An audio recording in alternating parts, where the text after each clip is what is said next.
comedy podcast. Comedy podcast. Get your ass ready for a comedy podcast. About roadway deaths. About roadway deaths. About roadway deaths. About roadway deaths. Comedy podcast. Comedy podcast. A certified motherfucking comedy podcast. About roadway deaths. About roadway deaths. About roadway deaths. About roadway deaths. Get yourself together. It's a certified fucking good time. Yeah. It's Mardi Gras, baby. Happy Fat Tuesday. It is the fattest Tuesday of them all. Do you have your beads, Lucas? Beads are actually outlawed in Denver. So we have a bit of a mudbug catastrophe on our hands at the restaurant today. Uh-oh. We were supposed to have a crawfish boil. Indeed. Do you know what a crawfish boil is, Lucas? Of course. It's where you take a bunch of crawfish and you boil them alive. You burl them. With like corn and potatoes. Mm-hmm. In a bunch of Cajun seasoned water, I think. It's if I'm not mistaken. It's one of God's greatest gifts. Well, our crawfish guy, today is Mardi Gras, and we are a Cajun restaurant, and our crawfish guy called us yesterday and said, hey, you ordered 500 pounds of crawfish. I've only got 150 pounds of crawfish to give you. So what do? You go fishing. I haven't checked the Instagram yet this morning, but I think we're going to try to reschedule the crawfish boil. Wow. Were you all just down the list of vendors or of, purchasers? I have no like why? Fucking idea. We don't know. We're pissed. There's almost nothing we can do. Today's Mardi Gras, so it's not like anyone else has any fucking crawfish. Right? Yeah. Yeah. So I think we're sort of fucked. We have all the corn and all the potatoes and a lot of andouille sausage. Okay. But I don't know if we're even going to buy any crawfish. Wow. So if folks come to your restaurant today, they can still receive an authentic Cajun experience, but not an authentic crawfish boil. I don't know, bro. Cajuns are insane. Every Cajun I've ever met has been completely insane. Mm-hmm. So I'm afraid, because today is their Christmas, and we have we have deprived them of crawfish. Yeah. Wow. I think everyone's gonna be drunk, everyone's gonna be Cajun, and everyone's gonna be upset, and I've got to go in at 4:00. Perfect. Well, then you just need to get drunk, Cajun, and upset before you go in. That's actually pretty smart. Right? I might have to crush a beer before work today. Yeah, they can't out Cajun. They can't out Cajun you. I'll put on my beads. My "Hit Me With Your Car" shirt came in yesterday. And Heck yeah. My "Scooters Don't Kill People" shirt. And nice. I sent our podcast's biggest fan a "Hit Me With Your Car" shirt, and he sent me a picture of him in the shirt. Heck yeah. We are in the real world. Your email is Lucas H. Riley. Well, don't tell them that. Yeah, it is. Yeah, okay, cool. This is our podcast's biggest fan. I just emailed it to you. Nice. The Gooner Army! This is number one. This is soldier number one in the Gooner Army.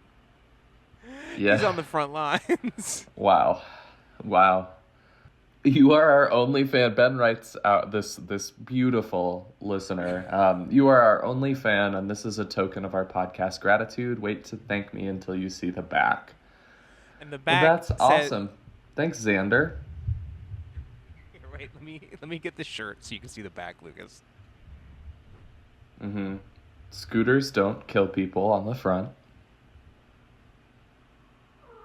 And on the back, it's a map of every traffic death in America, roadway.report. You like that shit? Nick said it's a little cluttered on the back, but I don't think I agree. I'm on the record last week saying the same thing. But it worked. So last night was the first day I wore the shirt, and so the front said "Hit me with your car," and the guests like 50% of our customers are like, "That's a funny shirt," or like, "Hey, I like your shirt," right? And then I get love to turn traffic around violence. and I get to say, "I run a website," and then I turn around and I go, "It's a map of every traffic death in America," and then I turn back around and I give them my card. And it's such a powerful impression that I'm certain we're gonna take over the world. Yeah, I think it's great. I think that the design can be simplified. I think the text can just be simplified on the back, but it's a brilliant idea. And I mean, I definitely want a Scooters Don't Kill People shirt. Let me know here. I'll order you one. Also, anything Sure. you want to put on a pay you shirt for it. that goes for you, listener. Anything you want to put on a shirt, we'll fucking put it on a shirt. I'll sell it to you. We don't fucking care. We don't have any morals at all. There is a legalized drunk driving shirt up in the web store now, available for $50 after tax and shipping. These shirts are pretty cheap. I ordered some test ones to like kind of see the quality of the material and stuff. I'd rate it as like a $20 shirt, and we're selling it for $50. Full disclosure. Just so you know, it's probably like a $2 shirt, if you go far enough up the supply chain. But I put the profit margin at like 100%, so you can support the podcast and the website and our comedy Heck yeah. podcasting efforts here. I feel like now we're really podcasting. Now that we're selling pointless shit. No, but I like the merch because it's a really powerful way to like start conversations about this. At least for me, like I need the merch. I personally need the merch. Yeah, no, I mean, I'm in full support. I love it. And I think it's a threshold. I think we're really podcasting now that we're begging people to buy our merch. And hey, Xander reached out and asked us to send him a shirt. We did that. Xander let us know he did what not people's ask. responses are like. I offered. He indicated that he liked the shirt, and I'm like, well, you are a podcast's only fan, so. Yeah, we have an OnlyFans, but it's just Xander. He is our only fan. Yeah, merch. Merch is really all I got. I have no transportation content this week. The sun has been out, so I've been on my bike and I've been working a lot. Yeah, I've been working a lot. I have been getting around the city a lot, the state, really. I took transit all the way out to like the distant suburbs a couple days ago to meet my friends who were then driving to Fort Collins to go to a basketball game in which I wore the opposing team's jersey, to support my friends. And then they got absolutely obliterated by the home team. So I got like bullied by frat guys for, a team I don't care about. That was a lot of fun. I love culture.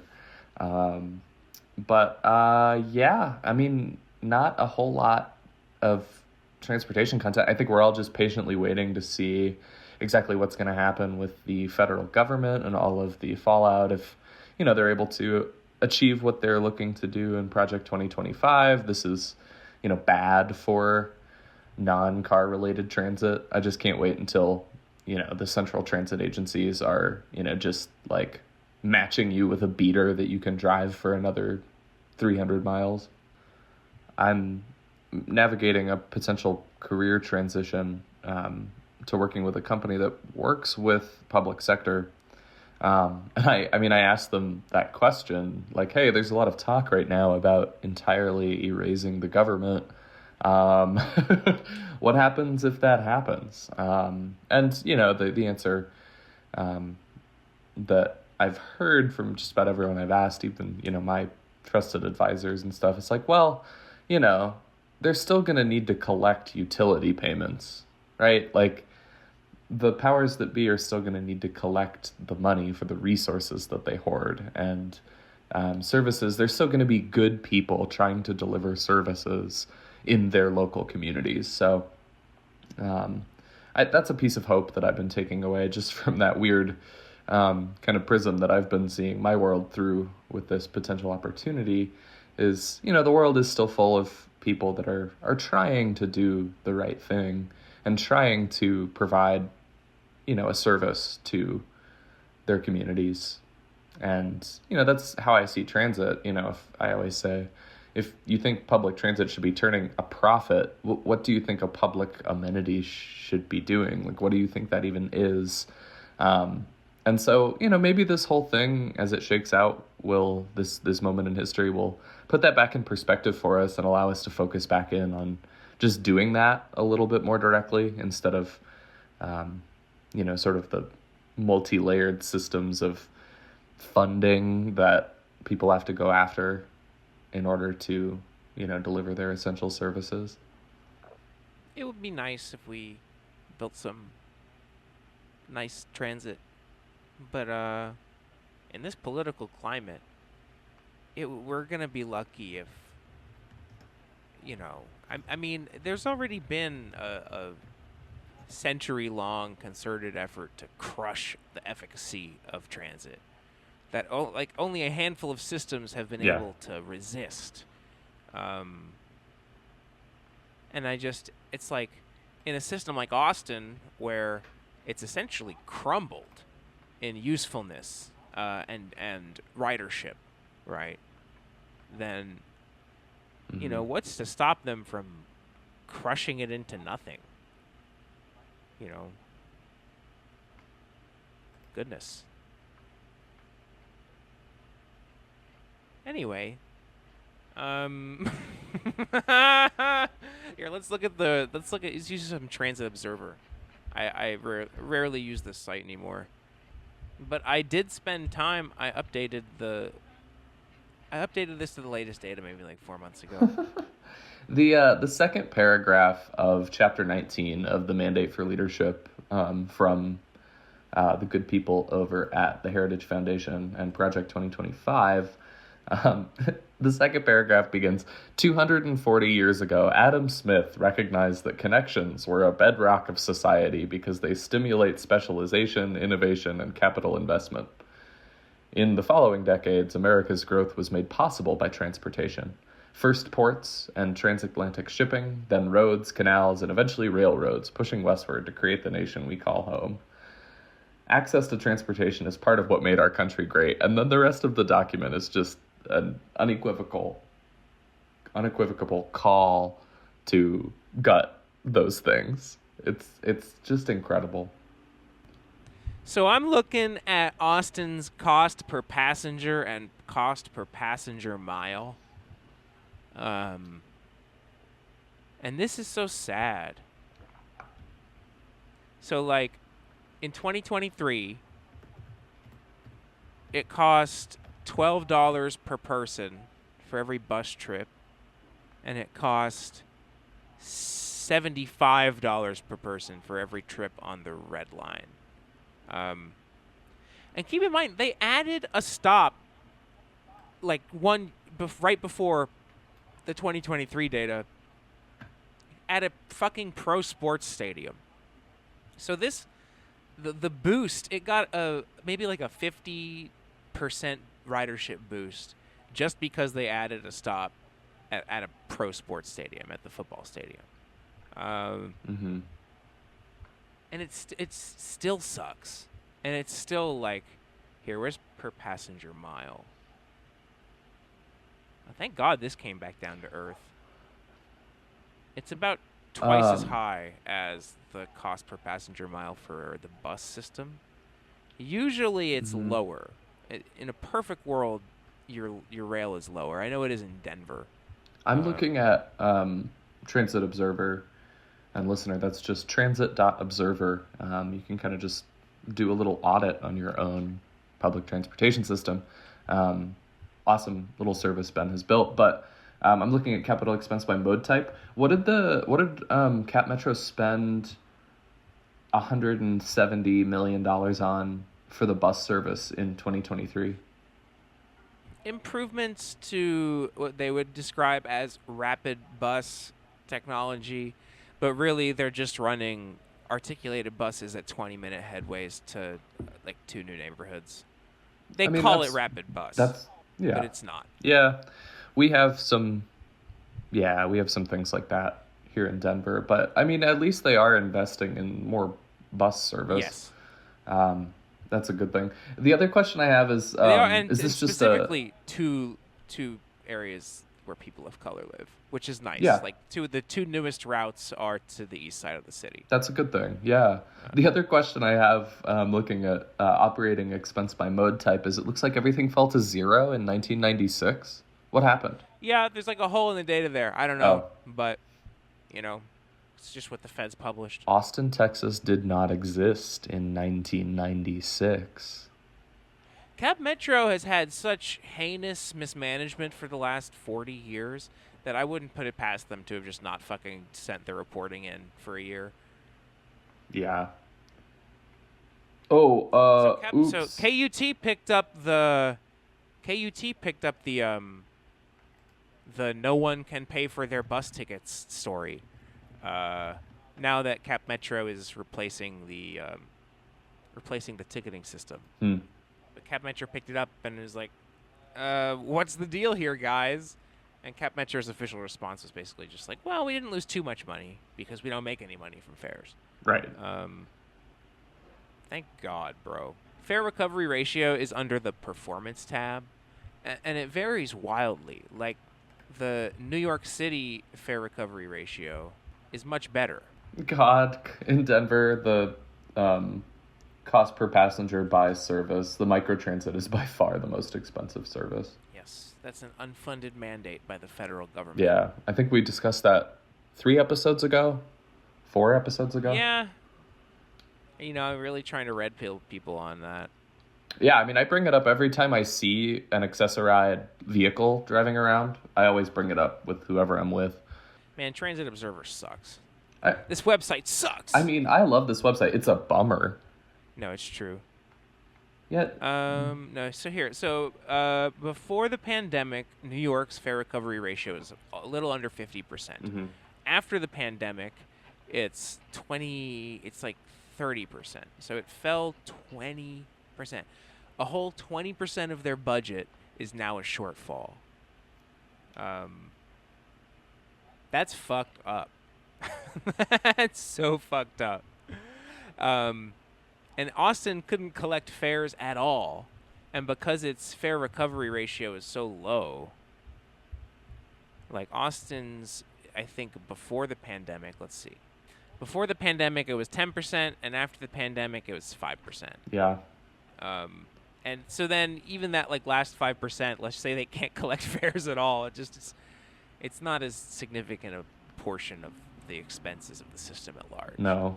Yeah, I mean, same story in Denver. In 2019, we were at between 2 and 2.5%. Now it's down below 10 or 20 to 25, and then down below 10. What gets me is like in Austin, the cost per trip of the system is like $5, and then adjusted for inflation, now it's over 16. Whoa! So, transit, we're spending 3 times as much money to serve the same number of people, and the city is twice as large as it was 20 years ago. Right. So it's like the system is crumbling. Mm-hmm. There's no other way to describe it. And they want to fucking parade around with their fucking shovels and their groundbreakings and their rapid bus technology while the rest of us fucking suffer. While you sit on that goddamn fucking bus and you stare at the other people in the face and you see the life leave their fucking bodies. You see the defeat. You see the defeat in their eyes. You see how tired they are being fucking poor. Yeah. I hate them so much. Those smug motherfuckers at Cap Metro. I hate them all so much. Cucks. Every single one of them is invited on the podcast to come and we'll talk shit. No, I mean, I think we absolutely should, get into this and start to get some answers, because at the same time, I mean, looking at the broader situation in Austin, one thing that is true about Austin that is not true of a lot of cities where a lot of people want to live right now is that rent is going down. They have built a lot of housing stock, and they are building 2 new bus lines, as you just said, into historically disinvested neighborhoods. So, I mean, they're doing what they can given the landscape, right? I mean, could be worse. No, it could be a lot worse. Austin is like, I don't know, one of the only places in the whole world where the cost per passenger mile of operating the train is higher than the cost per passenger mile of operating the bus. Well, we know that train was an incredible mistake.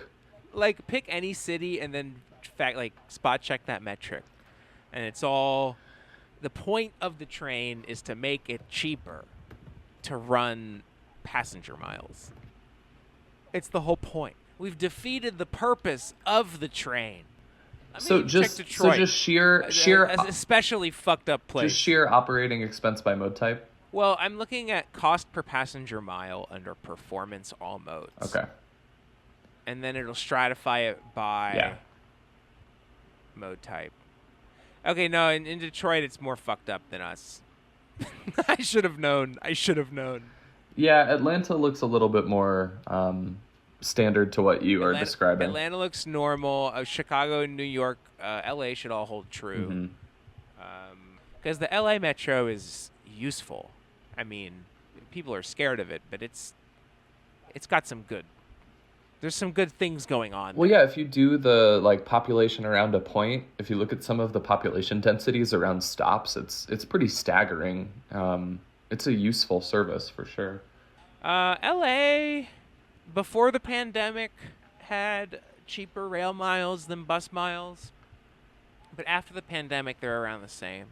It's because there's just more fixed operating costs to running the train. So if you bring down the number of miles you run with the train, it's just more expensive per mile. Right. Whereas it's a little easier to just roll a bus out. You don't need 2 engineers or whatever. I think every city bus should have at least 3 employees. There should be the operator, there should be the hype man, and there should be someone who is paid to tell you your fortune. A lot of people would say there should be a cop. I think in the transit sphere, that people talk all the time about how safety is a critical component of making sure ridership stays up. And I think there's something there. Yeah, I mean, it's true. It's like a bastard. I don't know. It's I think people will tolerate a little bit of bus sketchiness, if it runs on time. Well, I mean, my response to how do you make the bus safer is you get everyone to ride it. Because when the bus is... Good guy with a gun. Yeah, when the bus is full of people, and it's not even good guy with a gun, it's 6 good guys, and the social pressure of that, and the physical pressure of it as well. But, we're never going to be able to stop people being bad to each other, especially when we stack ourselves into cities, which we have to do. But if we can, as a community, know each other, take care of each other, and if everybody's on the bus, it's going to be safer. We don't need a punitive non-community member to make our community safer. That's a hot take. I like that take. And, I mean, What if we gave the bus driver a gun? 2. Give him 2. Doolies. No, I mean, I respect, our public servants. I've told you my theory that all bus drivers should be cops and all cops should be bus drivers. Because a good bus driver is strict, right? Really strict. Yeah. And a good cop is will let anything roll off their shoulders, right? You got to have a high tolerance for stress. So I think all the people who have been driving the bus would do really well in a law enforcement role, and all the people who are really pissed off and authoritarians would do really well as a bus driver. I love it. I love it. We can call it the old switcheroo. The old switcheroo, and we'll replace every bus with a cop car and every cop car with a bus. Replace every gun with a bus. Free love, brother. We've solved it. Oh, America, baby. No, I think my favorite America fact was when I was trying to tell somebody, like, hey, the leading cause of death in children and adolescents is cars. And then they corrected me and they said, no, it was for a long time, but now it's guns. Yep. Did that happen between me and you on this podcast? I Or was believe... that a different part of my life? No, we've definitely had that discussion already. What about Albuquerque? I want to audit the mode share, cost by mode share for Albuquerque, because they've recently invested a lot in the roadrunner, whatever that rail is that takes you between Albuquerque and Santa Fe. Someone told me it was a little Albuquerque. Hey! Cost per passenger mile. In 2021, there was a spike where they invested in that, but it has since declined, and it looks like that was a capital expense. Facilities. The New Orleans streetcar runs at a much lower cost per passenger mile. Or, sorry, that's cost per passenger. Yeah, same with passenger miles. Again, it's the whole point of running the train is that it's more cost effective. The ferry is pretty expensive per passenger mile in New Orleans. Boats are very slow. And, yeah, they don't go too many miles. Yeah. Microtransit, man. Oh, one of my favorite to look at is Jackson, Mississippi. Because it really illustrates the issue of the unfunded mandate. In Jackson, Mississippi, let's see. I'm just going to go to the expenses tab by mode. And it's like, in 2023, Jackson, Mississippi spent $5.9 million on bus expenses and $5.1 million on microtransit expenses. And I don't know how much of that microtransit is federally mandated paratransit service and how much of it is perhaps just them being like, we want to do rideshare instead of running the bus. Well, which is a thing we're doing in Austin, too. In that same year where those expenses were fairly comparable, the bus had 389,000 passenger trips and microtransit only had 60,000 passenger trips. So every dollar, yeah. No, you're spot on. The cost per mile it's still better for the bus, but it's a little closer, something like within a margin of 50%. But the cost per person, the cost per trip is like $15 a bus trip and $84 a paratransit trip. And it's like people with disabilities, but there's whole classes of disabilities that sort of prevent you from being able to drive. And so if the ADA is handicapping your bus network, is that good for people with certain disabilities? Like, if the ADA is causing a financial crisis in bus systems all over the country, are we helping or hurting people with disabilities? Is the question I want to pose. And I guess something I would put forward as worth studying. Mm-hmm. And how much money has been spent on providing door-to-door microtransit services that could have been spent resolving the issues that make it impossible for an entire segment of the population to not be able to get around using transit services. You know, it's essentially like, okay, everyone can call a car from the city, but why should they have to? Couldn't that money have been spent in trying to create just a more equitable and accessible system altogether? That's a little bit more of a philosophical question that would be harder to study. Mine is more aspirational, but I so agree that money being spent is actually crippling systems. And so if we could stop doing that, please. Yeah, no pun intended. Indeed. I think we need some jazz. I think it's time to loosen up a little bit. Why don't we have any games? Why don't we have any segments? Bits, riffs, goofs. We could play that game where it like drops you on Google Street View and you have to try to guess where you are. Oh, GeoGuessr is good. Well, we had a coworker, Sean, and Sean was also a fan of our podcast. We should get him a shirt. But Sean got fired. So it was like this new guy, and he was funny, and he was nice, and he was kind of young. And so I guess he was slacking off, and people were getting a little annoyed. Mm-hmm. But he liked the podcast, and he would come up to me, and he would do this thing where he would go, "Would you rather be a ham or eat a clam?"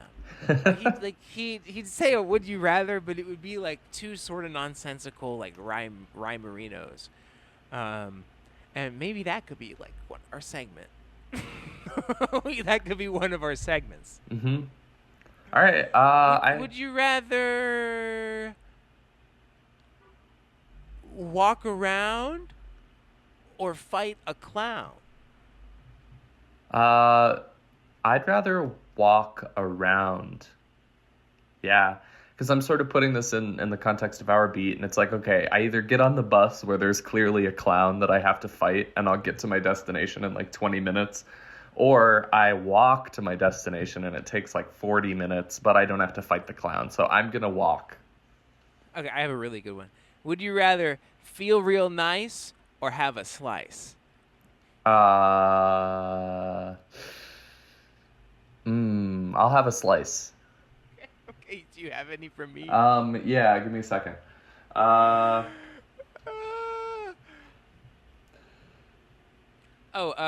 Would you rather suck your thumb or never come? Would you rather...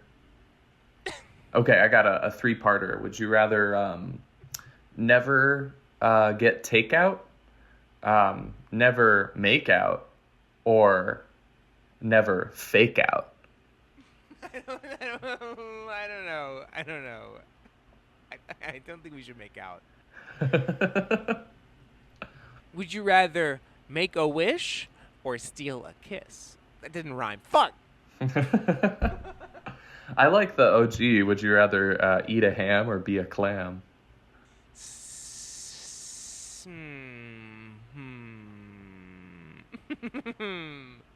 I made a LinkedIn post yesterday that said, obsess about the customer. Call me when someone makes a software as a service that makes your wife come back.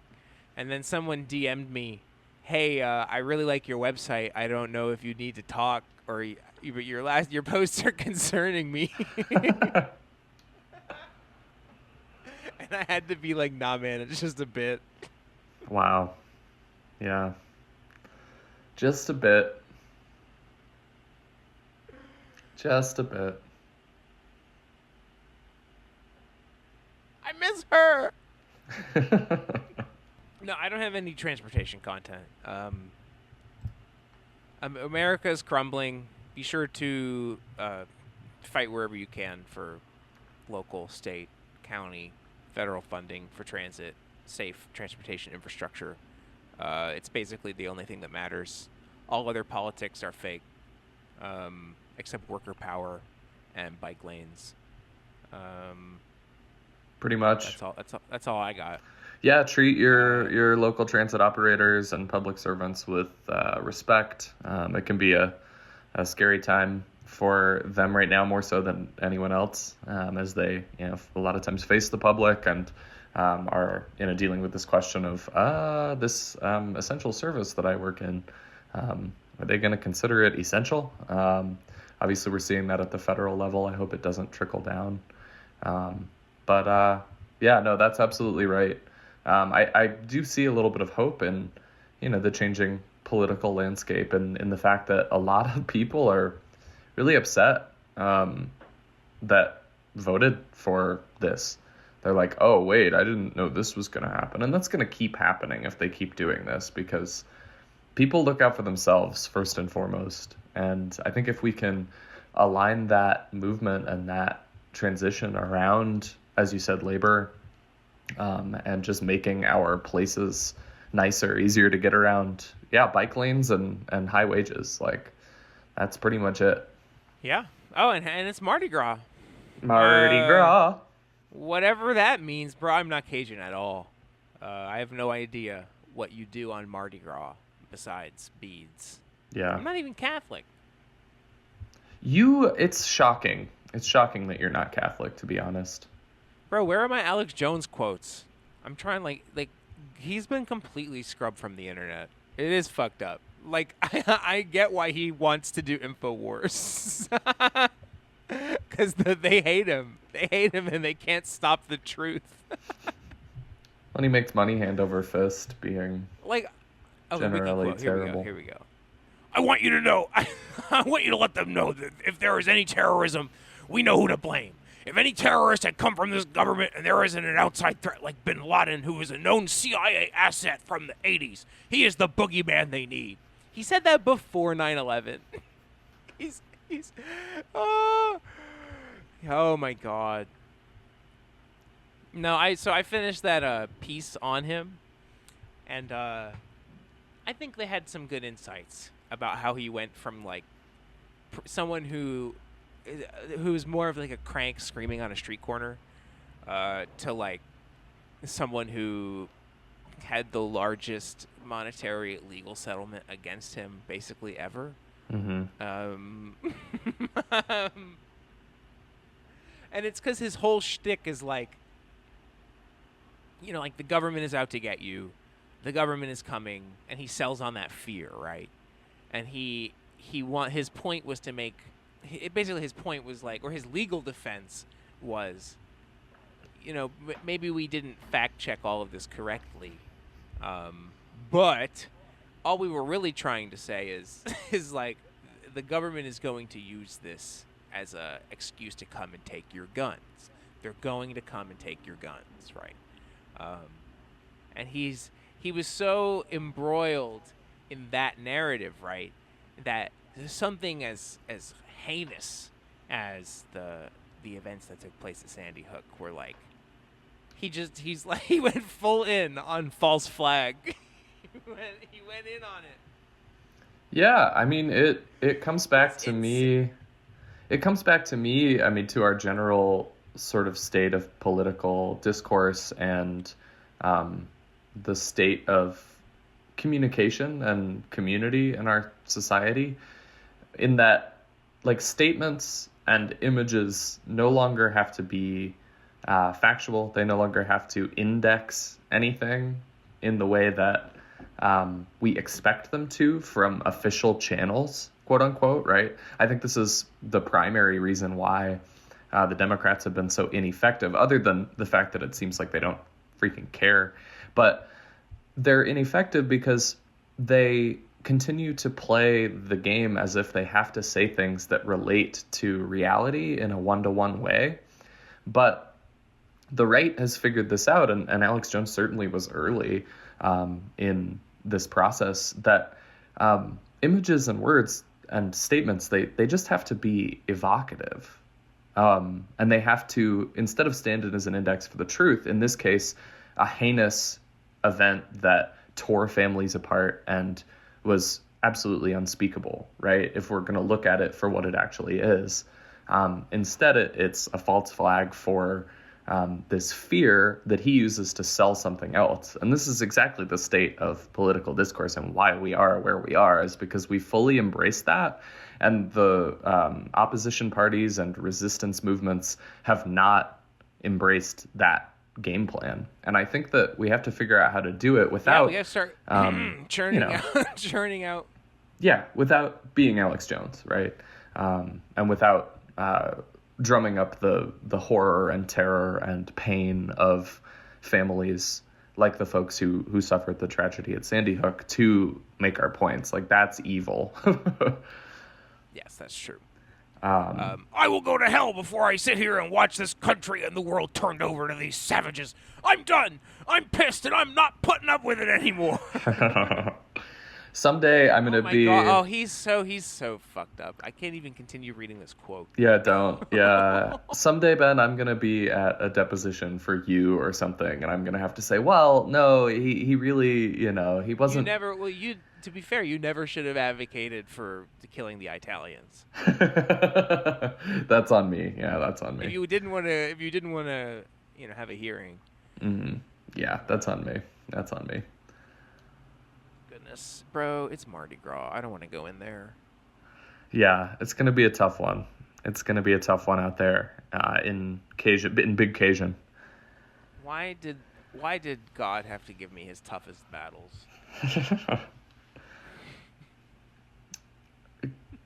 God has Parasites will be crushed. I can taste your weakness. Oh my god. You're weak. Your God's weak. I'm going to start yelling that at drivers.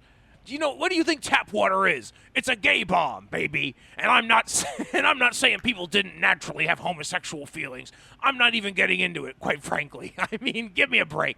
You think I'm like, shocked by it, so I'm up here bashing it because I don't like gay people? I don't like them putting chemicals in the water that turn the freaking frogs gay. You understand that? I'm sick of being social engineered. It's not funny. That's so good. That's so good. If we could make content like that. That's the most iconic Alex Jones quote for me. I'm that insane.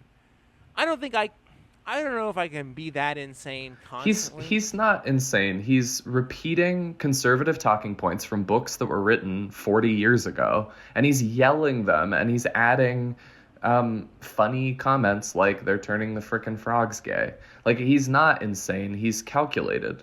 He wants to get rich. He's a capitalist. Like, he's not. Are we capitalists? I mean, by necessity, yeah, sometimes. But I'm not interested in getting rich in the same way, obviously.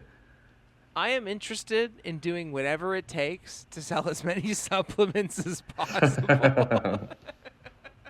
Yeah. The second this podcast starts selling supplements, you're gonna have to find a new co-host.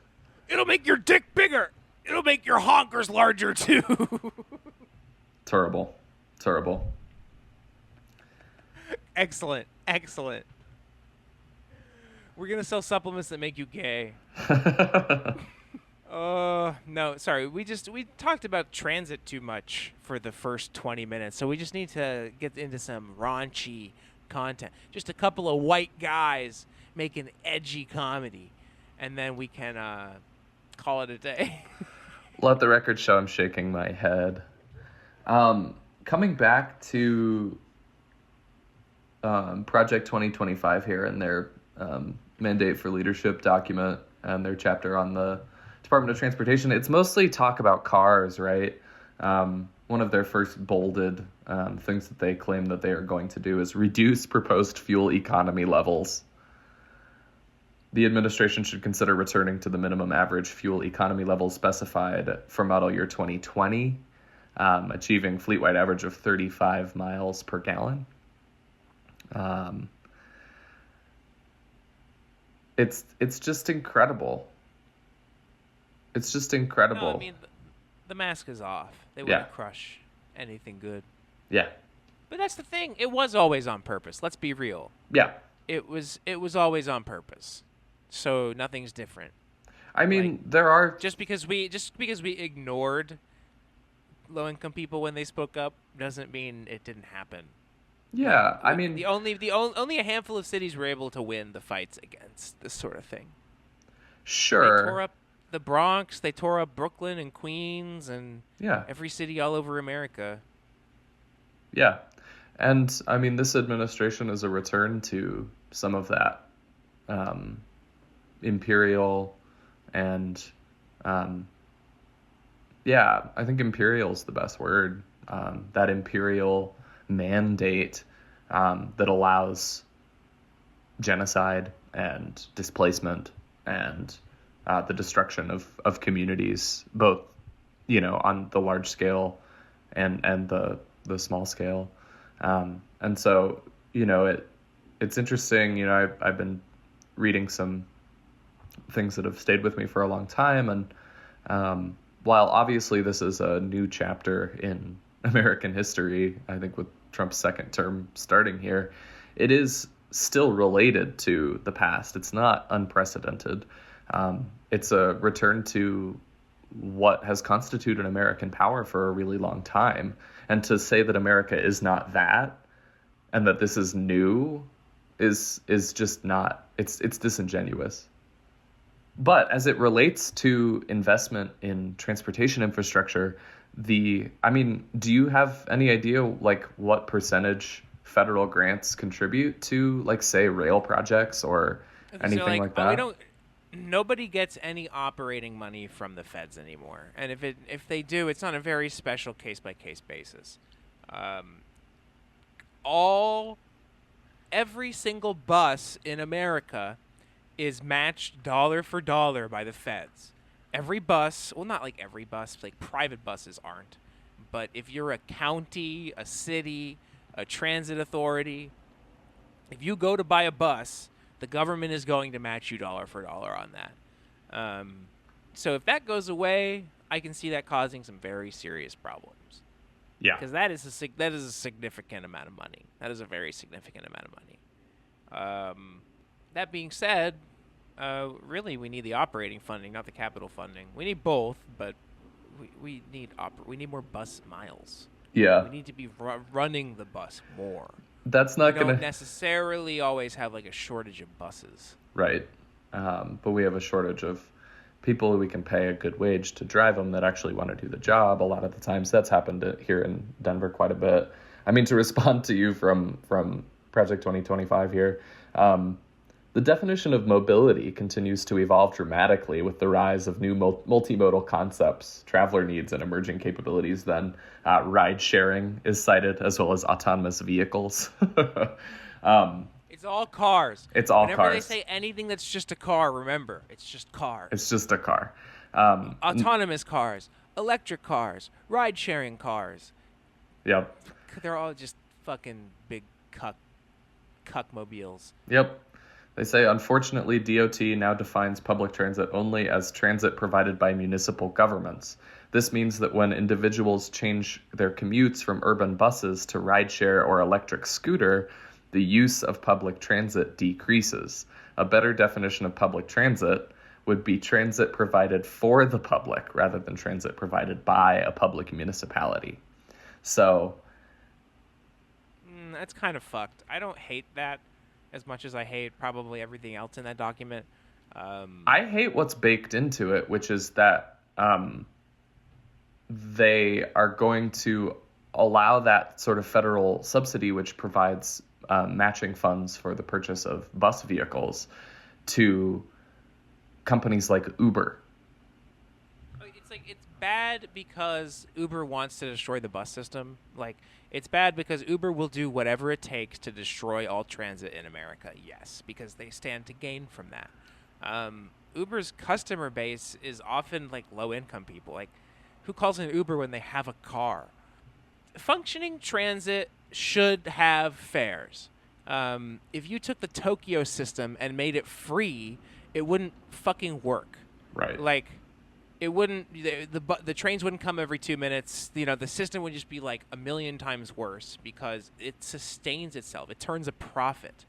So they're able to just invest in it, and it's when transit works well, it might not be profitable, but it will generate revenue, and it's not even from a perspective of this is a public good. You get more public good with a revenue generating system. So it's I use the scooters. I have more Lime scooter miles in the last 5 years than I have miles on the Cap Metro bus system, right? And I've probably spent 100 times as much money on Lime scooters than I have with Cap Metro over that time. And I'm very grateful that the private transit option is available because it's just a million times fucking better and more functional and integrated into my life. So it's even as a dirty commie hippie, I think that there is a very vital function of like private transit. And as much as I'd like to just see the city have dockless mobility, I mean, that is kind of the solution I would want the most, which is the same service but subsidized. Yeah. That would be fucking excellent. Yeah. I mean, but I mean, I agree that like privatization is not necessarily the enemy that we're discussing. Like I think the real thing in question here is like, okay, if they classify Uber and Lime bikes as public transit, they're going to be able to use that as a means to disinvest from other modes that are crucial for people getting around. Because not everyone Specifically, will... the most important mode, fixed route bus service. Right. Yeah. Right. Because, I mean, I know a lot of people that won't ride a scooter around Denver, and I don't blame them. I don't blame them for feeling scared to bike around. It's like the problem isn't dockless mobility. The problem is a failure in bicycle infrastructure. Right. Right. And we know that those private companies, especially the ones that operate rideshare services, which is sort of a misnomer, but they're not going to use any federal funds that they get by being classified as public transit.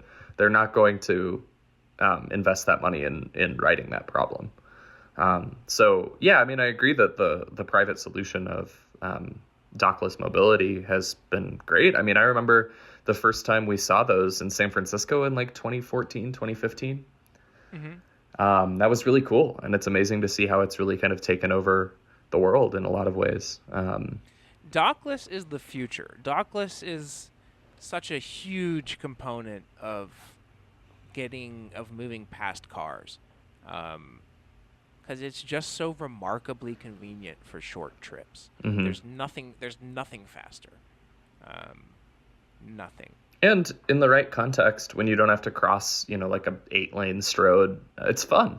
Like, imagine, so let's just say you're in a major downtown or a major urban area and you need to go 1.2 miles. You could walk for 30 minutes, or you could scoot for 4, or you could call a cab. That would take like 20 minutes.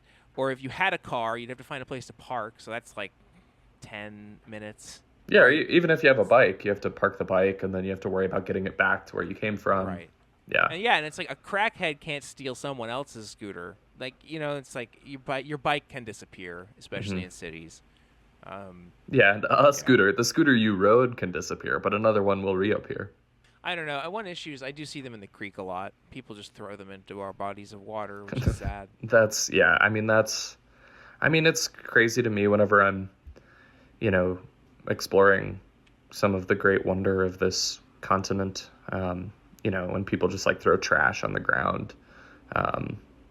It's pretty incredible. That's just part of human nature in a world that we've become divorced. Deep down, I don't think it's like a failure in human...